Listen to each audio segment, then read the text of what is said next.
Hello and welcome to the Ascension Football Show. Every week here, right here, we give you the latest developments in the world of football and here in TNT. Today, we head to the beach. Beach soccer is on the front burner, and we have the association president of Trinidad and Tobago, Kyle Likwai, here with us. Here's what's coming up on the Ascension.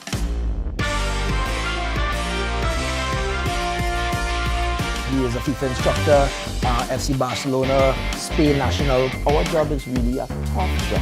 We have to make decisions instead of something else. You understand?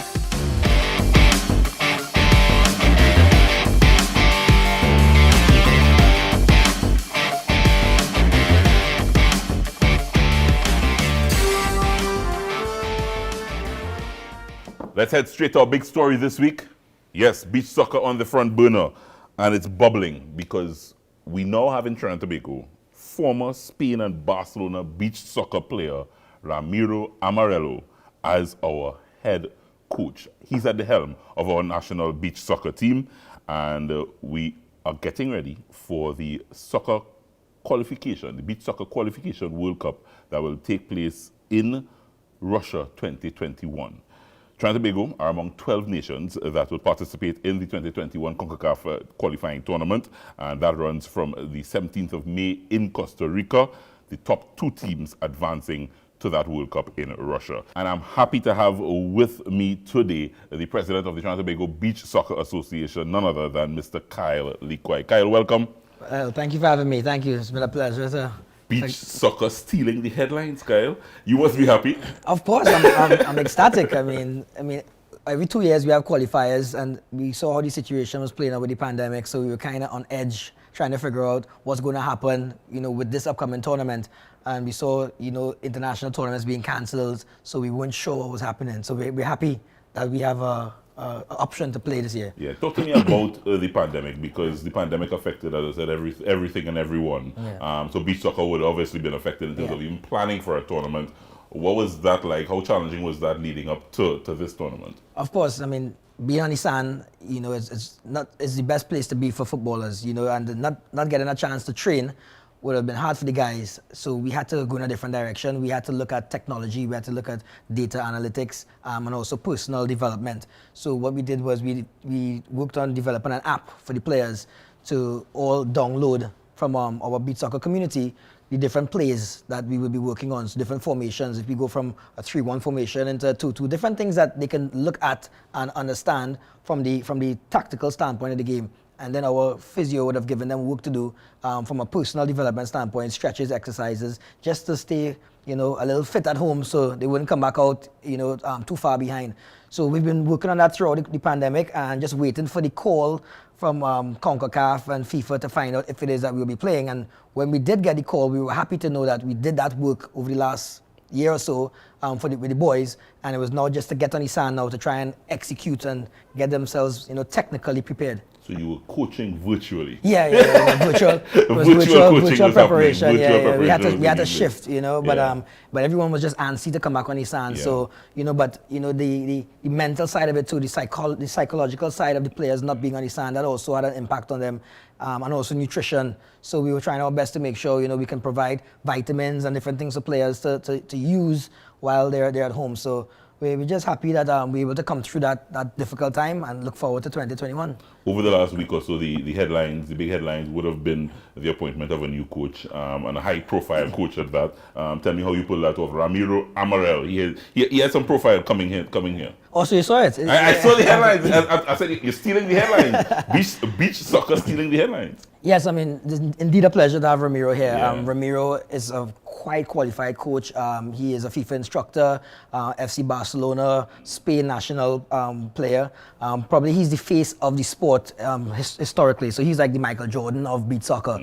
And having him on our shows was a great accomplishment. It's been 4 years of discussions, just working with him, because he's been here before in a consultation capacity, working with the players on the sand. But now having him at the helm is a whole different element of him being the head coach. And he's not coming by himself. He's bringing two other persons with him, one being Maria Gordo, who is a sports psychologist as well as a goalkeeping coach, to work on the mental toughness of the players. And he's also bringing an assistant coach, Jaime Paz, who specializes in analytics, video analytics, taking videos and bringing it into computer generation and learning and understanding the movement of players technologically. So he has a great complement of persons around him, and we believe it'll be a great chance for our boys to lift our level to international preparation.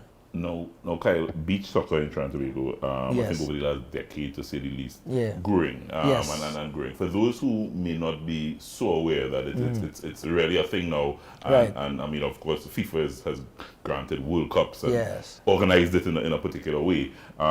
Talk to me about our players and how do we gather our players? Do we take players from the grass Right. and put them on the sand? Well, that's the hardest part because Because I played on the sand and it was ridiculous. right, of course. Most of the players who come from the grass and the first chance that they play, Yeah. they falling over the ball because Yeah. I mean it's a very technical game. The ball is in the air, a lot of chest traps, bicycles, volleys. You know, goalkeepers are very agile. You know, very good throwers. So we have to make sure that the persons are able to adapt to the sand and understanding the balance, you know, their weight, their strength. So what we've been doing, we started off with a tournament every year in Tobago, getting teams from Tobago and Trinidad Right, to play in I this remember tournament. that, yes. All right, the Tobago Beach Soccer Tournament, to give them exposure to the sport. And as we developed the tournament, players started to get experience and we brought international teams in. So when we brought these international teams in, players are now seeing the game and playing the game at a higher level because now they're seeing how the international teams are playing. And we would do camps, we would go around the place, mostly in the rural areas. We would Moruga, Toko, Maracas, you know, mostly in the coastal areas where we'd have some access to beaches to do some training. And over the time, players would have developed the sport, take a liking to it because of the excitement, the acrobatics, the athleticism. And we started getting players opportunities to go back to Europe with these clubs and play and train in their environment. Local players. So we have players that played in Portugal, Switzerland, Russia, Italy, Brazil, playing beach soccer, and they make euros playing out there, and they get a chance to play about 4 months of beach soccer because of the weather. They could only play in the summertime in Europe. So it's good for young players who want to get involved in an different version of the game. To get the exposure and opportunity to not just represent the country, but also to play outside as a professional beach soccer player during the summer months. As the president of the association locally, do you sense that we, as a national society, embracing beach soccer as a thing? Yeah, so when you go into the communities, you see it a lot. So when we're in Tobago, I mean, the whole of Plymouth, Black Rock, those communities, they come out and they all interested in playing. So we've done a lot of work on the sand in those areas. And then commercially, we've been able to get a lot of sponsors, corporate partners coming on board. Anytime we have a campaign, we get some really good sponsors. And it's because of the work that we've been doing with the younger players, but also the successes that we would have had. I mean, we started in 2013 was our first tournament with CONCACAF, and we got, baptism of fire, right? But since 2013, we have qualified for the quarterfinals every single time, year, 2015, 2017, and 2019. And sometimes we have done that without having an international coach. Right. Our last qualifiers, we lost to Mexico 5-4 in Mexico in 2019, and Mexico went to the World Cup. And we did that with a player coach. So what do we do, right, in terms of increasing the preparation to give us a better chance, not just against those bigger teams, but also developing the younger players to come into the mix. And that's why I think having a coach like Ramiro would not just work on the qualification side of it, but also addressing that area that you spoke of, but getting the people to understand what the sport is about, education of the sport. Because as a FIFA instructor, he can do courses down here as well. Right, and expose more players, more coaches. Correct. Everything. Facilities is something that's on my mind because you're speaking about Tobago a lot. Yeah. So where do you get the sand? Do you go to beaches and have areas put aside? That has been a challenge. I mean, I think we've been developing the sport in a lab because we want to build the product, and we have been challenged with the facilities. I mean, to play an official beach soccer game with FIFA regulations, we don't have anywhere in Trinidad and Tobago that has the dimensions to play an international beach soccer match. Nowhere. Tobago, Turtle Beach is the only place that has sand that we can mark out the dimensions, but because of the environmental concern of turtle nesting, we can only use 6 months out of the year in Tobago. Right now in Trinidad, we have a training facility at Atto Boland Stadium, but it's just for training. We have a sand pit, but we can't use it for international matches because the dimensions are not to FIFA's regulations. So we are still looking and trying to develop a plan where we can get a sand pit in South, one probably somewhere in La Joquita, one somewhere in northern side of Trinidad, and have sand pits, which is what they do in Europe, because some countries are landlocked, but they have 10 sand pits, right? And they play beach soccer circuits throughout the summer. So we're looking to see how we can develop a sand area in different parts where we just mark out a space and we can train there. And that's what we're hoping to do, because I believe not just for beach soccer players, but the cross-training opportunity for grass footballers. Players can work on their strength, they can work on their explosiveness, they can work on their speed, agility, technique. And FC Barcelona, they have a sand pit where Messi, Suarez, all these guys, they train on sand as well. Right. So there could be a little cross-pollination Correct, happening as well. correct. So a grass player developing himself, I think, should be exposed to multiple versions of football, whether it's futsal, whether it's beach soccer, whether it's foot volley and grass football. Because when I go to Brazil, I've been to Brazil 3 or 4 times, and all the players are playing different seasons, different versions of the game. Wow. So when you see a Ronaldinho, you want to know how he can play beach soccer, how he can play futsal, how he can play grass. He's been exposed to that cross preparation on all surfaces that can help make him a complete player. That actually was what I wanted to get at, and I was getting at earlier. Let me come back to the player. Yeah. Because I was wondering whether or not we have had to develop a unique grasp, a unique sand player. Right. Can a player from which is basically what you're saying, the likes of Messi and so on doing. Can we take our players, let's say on a national level, on grass, and make them into a beach soccer player? Right, of course, and it'll be over a matter of time once they get exposed and understand. Because what happens is that balancing your weight on the sand, it's a little different if you just come straight off the grass. Yeah. So it'll take a little time for them, but persons who have a good initial technical ability, I believe they can adapt to it. And also players who are able to figure out how to play in a small-sided game, you know, because it's 5v5, it's not 11-on-11, so you have to play more in tighter spaces. Those players tend to do really well in the sport, but it can happen. And I think these players with the greater skill set as well. The skillful players. Sometimes we play a whole training session for about 10-15 minutes and the ball doesn't touch the sand. Right. You know, it's controlling the ball on your thigh, you're looking up, you know, you're trying to make plays while the ball is in the air. So we have a lot of technically gifted players, and some of them would have developed that over about 2 or 3 years of just sticking to this sport. All right, so Kai Likwai is here with us. So he's the president of the Tobago Beach Soccer Association. And just to, as I said, put some information out there, 12 teams will be battling in the CONCACAF region: Bahamas, Belize, Costa Rica, the Dominican Republic, El Salvador, Guadeloupe, Guatemala, Mexico, Panama, Trinidad and Tobago, Turks and Caicos, and the USA. That's 12 teams battling. They go into a 12 team, three groups. 3 groups of 4, yeah. 3 groups of 4. Top teams come out, and then a semi-final. Well, a quarter-final. Quarter-final. Yeah, quarter-final, then semis, then final. Semis, and then only the top 2 teams qualified. 2 teams qualified to the World Cup, correct. So we have done, as I said, we've had, let me go through the years again. Kyle mentioned the 2015, 2017, and 2019. We've made the quarterfinals. Correct. Kyle, what are our chances as we get ready for this tournament in this unique pandemic year? What are our chances to get past the quarterfinal round? I think our chances are great. I mean, having a coach coming in, having a long preparation period, not just on the sand, but mental coaching, having nutrition and a proper diet. I think this level of preparation would be the highest that we would have had. And if I compare that to what we would have had in the past, right, and we make it into the quarterfinals, I believe this extra nudge may push us into a further stage of the tournament, and we could only play and prepare for ourselves. We have oppositions, they're doing their part, but I think with our preparation we'll do really well. And every time we lost in the quarterfinal, that team is the team that went to the World Cup. So you play the big team. Yeah, so we played the team, and for example, as I said, Mexico was 5-4. Yeah. We lost to Costa Rica in 2015, 2-1. So the scores were right there. Right, and we are still fresh in the sport. Mexico has been playing the sport since 2005. Costa Rica as well. So we're one of the new kids on the block, but we've been able to make a lot of strides over the past few years in a short space of time. Yeah, excellent. Looking at the tournament, are you guys ready? All I's dotted and T's crossed? Finances in place? Well, when do you leave for Costa Rica? Well, that's the thing. We're working on that right now because we were thinking about leaving a little early just to get acclimatized Right. to the environment. Yeah, and that would be high altitude there, Costa Rica. Yeah, Costa Rica as well. Yeah, so Yeah. so we want to get acclimatized to the environment. Also with the COVID protocols, we're still waiting Right. for information from on their end as well. Right. But for us, we want to go in there early. From a financial standpoint, I mean that's that's my job too, right? That's why I'm here. Yeah. As I said, every year we've been very thankful for corporate support. Also, we've gotten support from the FA and also assistance from the government, and we've always been able to get everything that we need at that time to go to tournaments. So with this level of planning and preparation so far, I'm hoping that everything comes through before we get to leave. Yeah.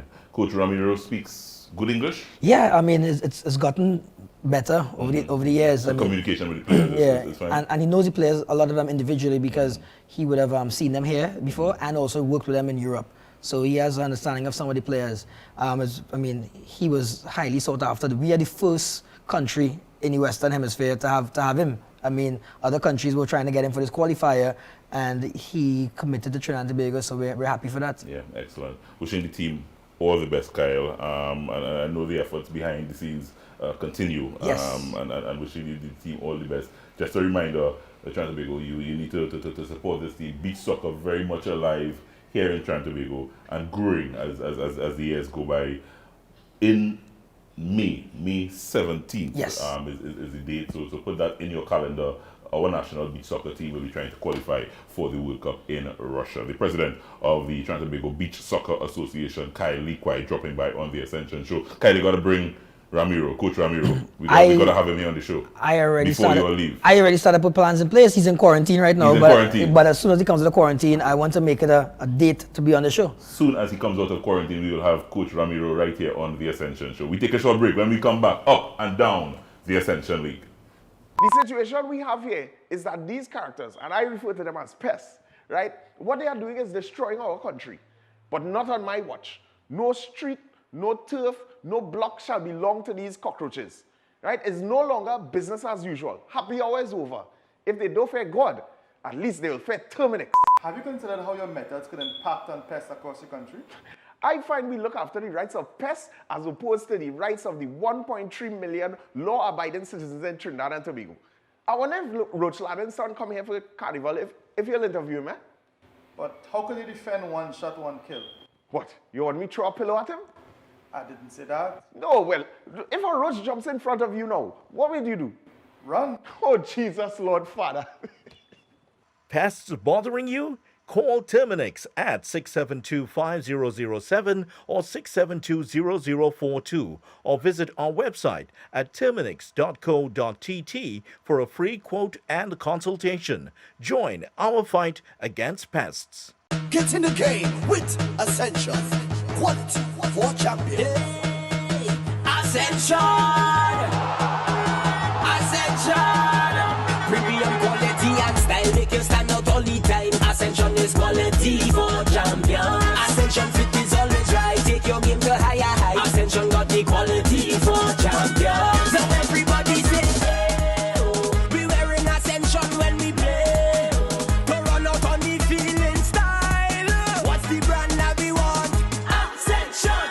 Ascension! Ascension! We wearing what we wearing is Ascension. Quality for a champion. Ascension! We wearing what we wearing is Ascension. Quality for a champion. Ascension! We wearing what we wearing is Ascension.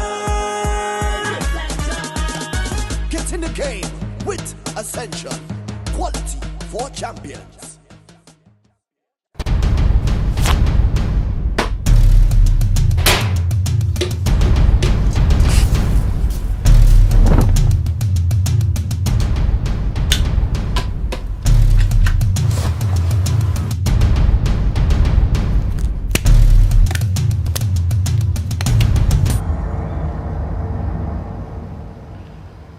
Pests bothering you? Call Terminix at 672-5007 or 672-0042 or visit our website at terminix.co.tt for a free quote and consultation.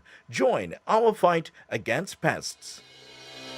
Amante Del Cafe is located at Magnificent Mall, number 271 Southern Main Road, McBean, Couva. Amanzi Del Cafe. Happiness begins with brew. Lasso Free Maritime Limited provides boat storage, hull and launch, boat repairs, boat engine repairs, secured parking, 24-hour security, and extensive camera system, boat charters, boat rentals, and down the island parties. For more info, contact 634-1653. Lasso Free Maritime Limited, the best in marina services. Life's better on a boat. All right, guys, welcome back to the Ascension Football Show. I'm Joel Villafana, and we are continuing up and down the Ascension. And today, we're going to focus a bit on referees. They have a very hard job, unforgivable at times. Their decisions, they have to make decisions, split-second decisions. It is not an easy job. But today, we want to look in the life of a referee. Why refereeing? Should you become a referee? And here with me to give us a bit of his story, his life as a referee, very experienced referee in the business locally here in Trinidad and Tobago. 15 years he has been at it. Referee Rashby McPhee with us. Welcome, Ref. Thank you, sir. It's a pleasure to be on the program. Good to see you out of black. But you guys in all kind of fancy colors these days. Referees now in all kind of fancy. Long ago, referees were only in black. Yeah, well, we have to move with the times. Now it's fancy colors. Yeah, different colors or uniform. So we have to be distinguished. Yeah. We have to be separated from someone on the outside. They can look and they would be able to differentiate who are the referees and who are the players. Yeah. So that's the reason for the change. Mr. McPhee, why did you become a referee? While I was growing up, there were certain people that I saw doing refereeing, and it's something I always like. I always liked the game. Mm-hmm. I played the game at a secondary school level. I went to Northeastern College and I played the game at secondary school level. And after that, I never really excel. There are the players who would excel and those would just phase out of the game. And I had colleagues who went on to play with the national team, but I wasn't as fortunate as them. And having a passion for the game, I took the second best thing to the game, which was the technical aspect of the game. And hence the reason I became a referee. Mm-hmm. So it was your love and passion for the game, even after you played the game. Even after I played the game. Your love and passion for the game still remained. Yeah, and it led me down that path. Yeah. Refereeing, as I mentioned to the top, not an easy job, not an easy task, but it's something that, despite the challenges, people like yourself take on and put yourselves out there to make the hard decisions in the game. Hard decisions in the game, and definitely it's hard decisions. What people do not appreciate is the fact that we are the person who are charged with the responsibility of adjudicating the game. Mm-hmm. All right? If you look at it, you have your team, the opponent have their team, and we are the team of referees. Your team, you would want your team to win. The other coach would want his team to win. But we are the people who are there just to observe. We do not decide who wins the game. Who wins the game is who desire or wants the game more than which other team. So we are just there to observe. But at times, the public, the coaches, even players would try to get the referee involved too much in the game. And when I say too much in the game, not the adjudicating part, but then they would want you to make decisions and make calls that is going to satisfy their team. So basically, our job is really a tough job. We have to make decisions split second. Trinidad and Tobago, we haven't reached that stage as yet where we could go and ask for the VAR. Yeah, the VAR. I was coming to that, yeah. but as you brought it up. We haven't reached that yet, yes. The VAR. So we are still in the stages where we have to make decisions solely on intuition, right, and our experiences on the field of play, and just at the end of the day, that gut feeling. Yeah. So as you brought it up, let me deal with it one time. Yes, so in Trinidad we haven't had the exposure to VAR just yeah. yet. But what are your thoughts on it? You've seen it, I'm sure, in world football. Again, Is it again, helping or hurting refereeing? To me, I believe, that's my personal opinion, I feel it hurts the referee. It hurts the referee. Yeah, I feel it hurts the referee. You and I, we would look at the game differently. Yes, you're a professional referee. I am a professional referee. We are on the field. But you would see a call, a foul, differently, the way I would view a foul. As a trained referee. Yeah, as a trained referee. Although we are using the same law book, we did the same course, the application is something. And I have observed, looking at the VAR and looking at the team of referees that would be in the room, advising the referee on field, and sometimes the referee that was on the field got the decision correct. And the guys up in the room, the video assistant guys. Yeah, they miss it, right? They miss it. And I think it takes away the element. You see, the element of human, being human, it takes away the element. In this day and age of technology, though, I suppose there is no going back. Yeah. Yeah, there's no going back. Once that video assistance is there, you know the scrutiny of everybody, the coach on the couch, the fan on the couch, everybody seeing the decision close up and feel that they are a referee in the game. And that's so, That's so because I could recall, most recently I was engaged in a match, and I called a penalty. And the coach on the other team, he was very upset. He was angry and hurled some slurs, but I ignored him. And after, when they look and where the player got struck, it was way above. You know, it was in his stomach area. And I mean, that is for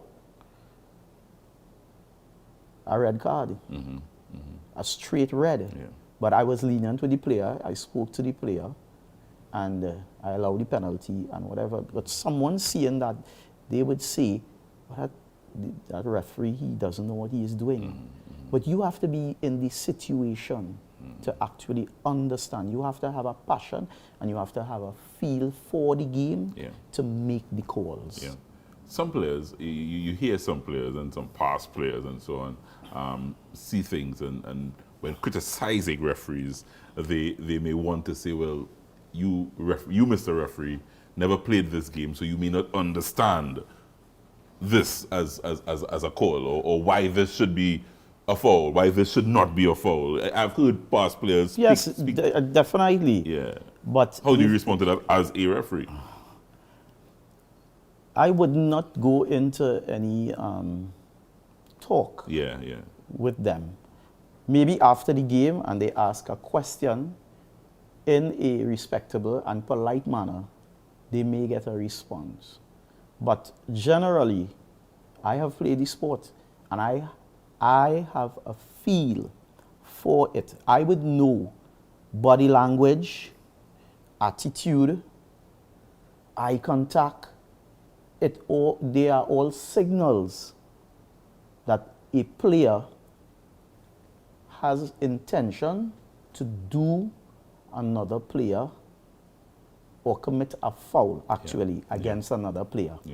So you would have that feel, you would know, you would know, you would see the aggression.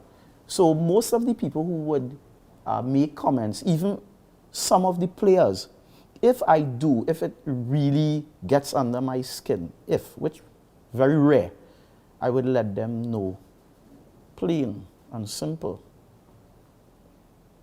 Have you ever done a referee's course? Because I was about to say that. Yeah. The referees see the game through the Different eyes, the lens yeah, of the referee. and not necessarily, yeah. And exactly, that's what I'm saying. Yeah. So team A will see the game through the eyes of them. And the opponent will see it. The opponent will Yes. see the game through their eyes. And we, the referee, are charged with the responsibility to be fair. Yes, yes, yes. To be fair across the board. So if I call one infringement is committed against team A, I would call it. If the same infringement is committed against team B, I would call it. Yeah, yeah. So there's no fear or favor when I am refereeing. Looking at young referees and even people who may be looking on and thinking about getting involved in the field of refereeing, what would you say, Mr. McPhee, are some of the skill sets that you need? I mean, if you say if you don't have patience, you can't be a teacher. Yes, definitely. What are some of the Right. skill sets that would be needed if you are to become a successful referee? For you to become a successful, as in any other sport, any other discipline, right? Any sport and discipline, one of the key elements, you must be disciplined. You must be disciplined. Refereeing is serious business. And my advice to young referees is that, one, you eat healthy, and generally, anyone, eat healthy, you exercise, because it is part You gotta be and fit. parcel of being a referee. When you are healthy and you are fit, then your mind, you are able to make the correct decisions, right? So coming into refereeing, it is a beautiful experience.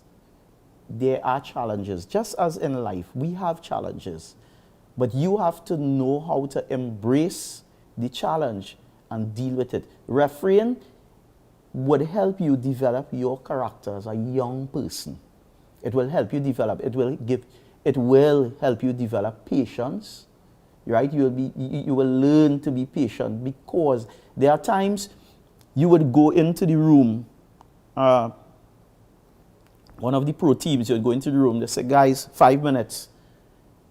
And they would be all over the place just doing what they want to do, and TV is waiting to do the game live. And people, they're just milling all around. So you have to have patience is one of the qualities you must have as a young referee. You must have a passion for the game, and you must be honest and fair. You must be truthful. And those are some of the qualities I would say would be needed to become not a good referee, but an excellent adjudicator of the game. Rashby McPhee, thank you very much for joining us and sharing a bit of your story with us. Just finally before you go, if there are young people looking on, what would you suggest is the first step they take if they are interested in becoming a referee here? Well, the Trinidad locally? and Tobago Football Association, we have the Trinidad and Tobago Referees Association, and it's simple. You go, you fill out the forms. We have recruiting ever so often. The ad will run on the paper. It will run on social media. You go, you start off being a C-class referee. A C-class referee, you would go, when you pass the exam, it's not very hard. It's just basically what it talks about is you would really focus on Law 12. Law 12 deals with fouls and misconduct. All right, and you pass the exam. After doing that, you would be an assistant referee, right, for a season or two. You would have people, they would come and look at your progress, and after you would do the B class. From the B class, then you would be thrown into the game. Sometimes some young referees, they completed the C class and they are thrown into the middle, right? But you would have guidance along the way. Yes, there's room for improvement and you would make errors, but that's just part of the game and part of humanity, being human. And from there you do the B class, and after the B class, then you are exposed to the A class, and after doing the A class examination, you now would be selected. You would have to do at least 50 games at the highest level, and then you would be selected to go go to the international level. However, that has they have made some adjustments rather to that. So no longer would you leave being an A-class referee and be recommended to go to the panel as a FIFA referee. Now you have to go to CONCACAF. So you have to be a CONCACAF referee first. You have to be exposed to a lot of CONCACAF games, and they're the elite in FIFA. They would sit and look at you refereeing out, and they would look at you, and then they would make the recommendation for you to be international. But it's a lot of work, it's a lot of commitment, and once as you are disciplined, you can make it. Ref, thanks a lot, my brother. Thanks a lot for sharing your story with us. Rashby McPhee, he is one of our top referees here in Trinidad and Tobago. 15 years he's been at it and is sharing his story with us today on the Ascension Show. When we come back, much more. Don't go anywhere.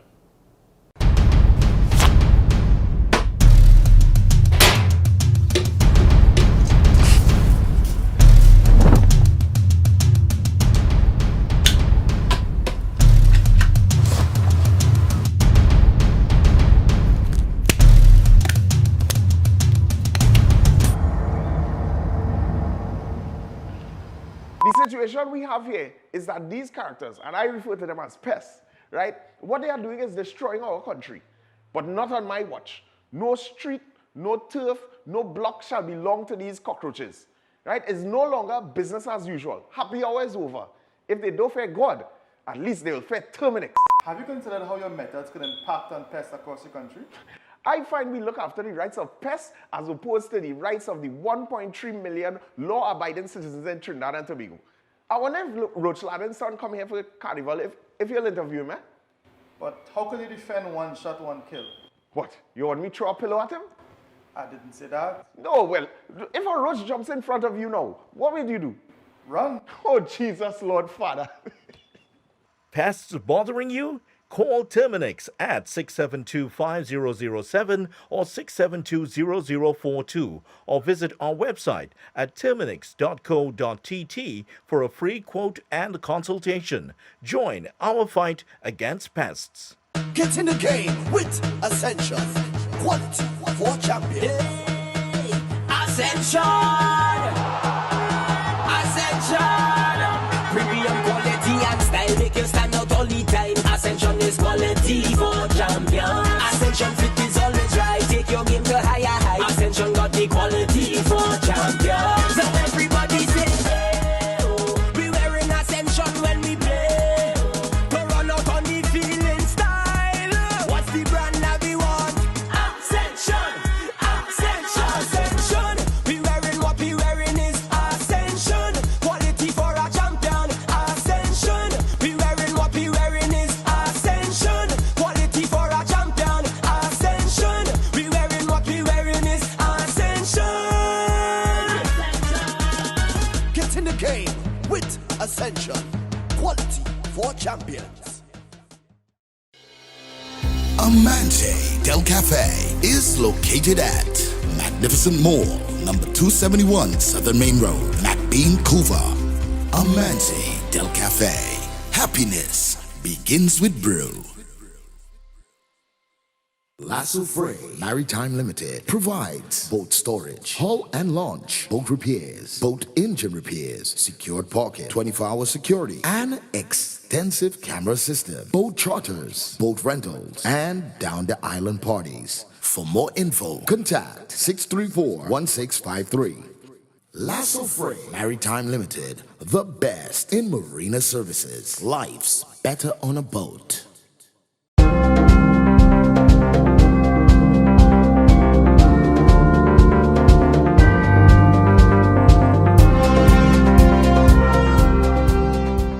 Ike Andrews. I play for Terminix Locketa Rangers. I'm 24 years old. I kicked my first ball at 8 years old. When I first joined San Juan Jablote at the age of 8. Started playing with them U10. And I was there for like five years, went straight up. I got my first national team call up at 17. Yeah, and I played for the national teams and straight up to the senior level. Well, I wouldn't say I grew up rough. It was quite a challenge to come out of the bottom and keeping my head on the right track. And I didn't stray apart from football. I always had like some friends pushing me to be on the right track and on the right path. And so yeah, I wouldn't say I grew up rough. I didn't have it. It wasn't a challenge for me to come out. Football, it helped me a lot to keep on the right path, like keeping out of trouble and using most of my time. It was occupying most of my time. So that helped me a lot to be the person I am today and reach where I am. Leroy Spanner was a coach. Like he was scouting like players in the ghetto. Yeah, like players who have it hard, and he saw me and he thought that he saw some in me, so he gave me a chance. Yeah, and I took the opportunity. From playing home, I see what I had, what I can do, and I knew that I had the capability to reach far. So I started and I just never turned back or turned away from the game. At Jablote, we won the youth league, the U17 league for 3 years straight. And from there I went to the senior team, which is the pro team. I played with them for like 2 years, but it wasn't successful at winning the league. From Jablote I went to W Connection for 2 years. My contract at Jablote had finished, and I decided I wanted to try like a better team with better surroundings and stuff. So I went to W Connection on a trial, and they took me and they offered me a contract, and I took it. I built my game a lot. Yeah, they were professional in what they do, football-wise. Yeah. I'm a winger. I play at both sides, any side, and I can also play right wing back. But I prefer right wing. My strengths in the game are dribbling, crossing, and shooting. They are my main 3 strengths. From W Connection, I was offered a 2-week trial with Toronto FC in Miami, Florida. I went on the trial. I was successful. They offered me a 2-year contract. I accepted, and I was there for 2 years. Playing abroad is a totally different atmosphere. From down here, the game, the intensity, the surroundings, everything is much, much different. It wasn't difficult. I took like 2 months to adapt to the weather. The weather was the most difficult part. Yeah, and from there, I started adapting. I fit in like everyone else. My contract had finished, and I wasn't offered a new one, so I came back home. I came to Movan, Caledonia for 1 season, and from there I came to Terminix Locketa Rangers. At Terminix Rangers, they seek the best interests in their players. We are the only team training in the country so far, preparing for the upcoming leagues. We are the only club that have our own facilities. We are the only club that was paid throughout the pandemic due to the COVID. I mean, everything here is just professional. Everything a footballer could ask for, we have it here. So it's just to come out and do your job, and that's it. The first time I got called up for the national team was in 2018. That's against Panama, where I earned my first cap for Trinidad and Tobago. And from there, I got called up 4 times after that. I have 5 caps in all. Yeah, it was a tough challenge, but I was there. I do my part. I got called up, and I scored my first goal for the national senior team in 2019 against Nicaragua in Nicaragua. That was my first goal for the senior team, the men's senior team. It was one of the best feelings I've ever had since playing the game. My goals and ambitions going forward now is to keep my head up and try to build myself and keep doing the best I can.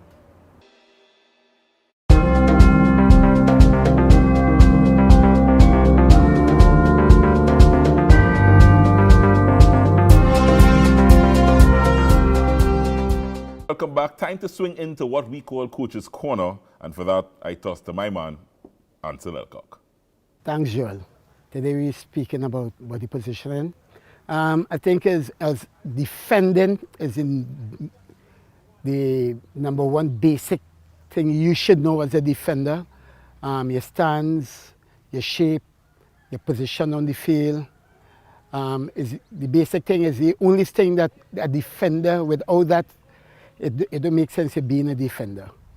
The correct position of defending is according to where the defender is and the type of player you're playing against. Yeah.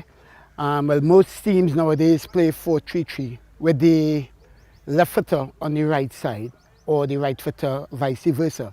As a wing back, yeah, you need to know the type of player you're playing against and who you're playing against, if he's left footed, if he's right footed, if he's fast, if he's skillful, and that sort of thing. And you can tell from doing your homework before the game, because in the 20th century, no one should go on a field now knowing, and guessing.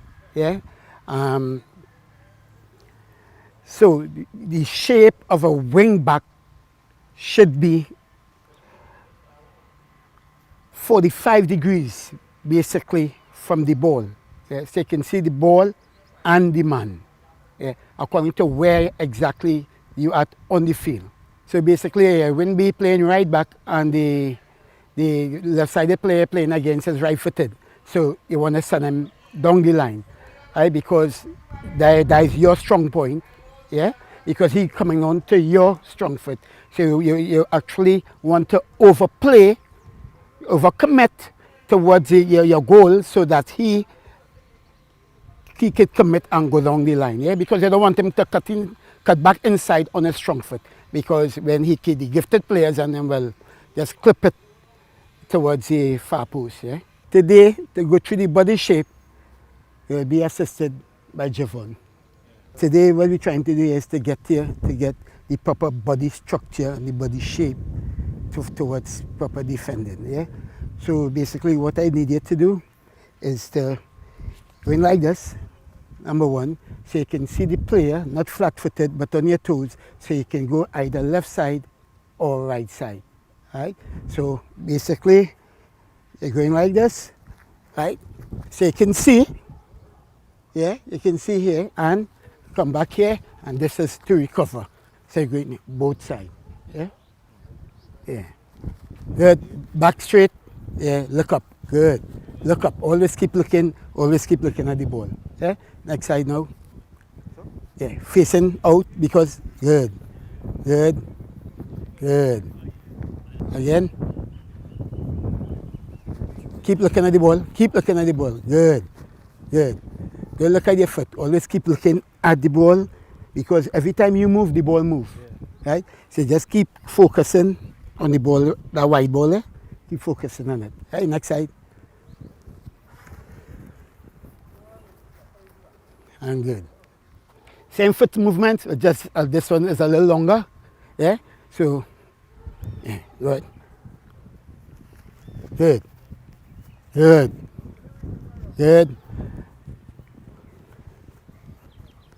So basically what we're doing, we're shuttling towards the man.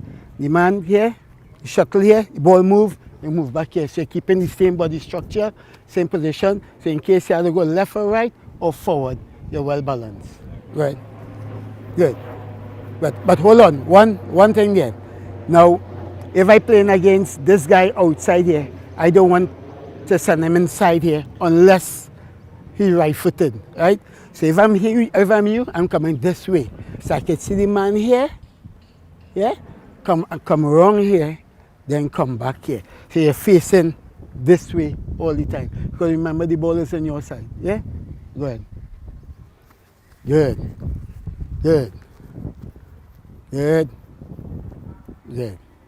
That's a wrap for Coach's Corner for today. Back to you, John. All right, that's going to do it, folks, for another Ascension Football Show. Thanking all the guests for dropping by. Join us here every week for the Ascension Football Show.